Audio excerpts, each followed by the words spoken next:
Bayern Munchen akan melawan Chelsea dalam lanjutan babak 16 besar Liga Champions Minggu 9 Agustus 2020 dini hari. Duel Bayern Munchen versus Chelsea akan digelar di Allianz Arena pukul 2.00 waktu Indonesia Barat. Di pertandingan leg pertama di Stadion Stamford Bridge, Chelsea kalah dengan skor telak 0-3.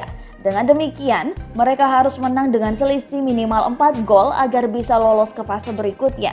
Dari segi agregat, dapat dikatakan laga melawan Bayern Munchen akan sangat berat untuk Chelsea, akan tetapi bukan itu saja hal yang akan memberatkan Chelsea pada pertandingan nanti.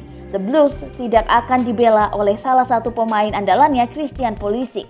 Pulisic yang sudah tampil sebanyak 34 kali pada musim ini harus absen pada laga melawan Bayern Munchen karena dibekap oleh cedera.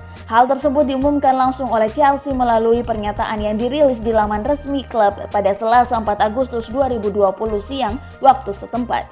Tanpa Pulisic, semakin berat bagi Chelsea untuk mengalahkan Bayern Munchen.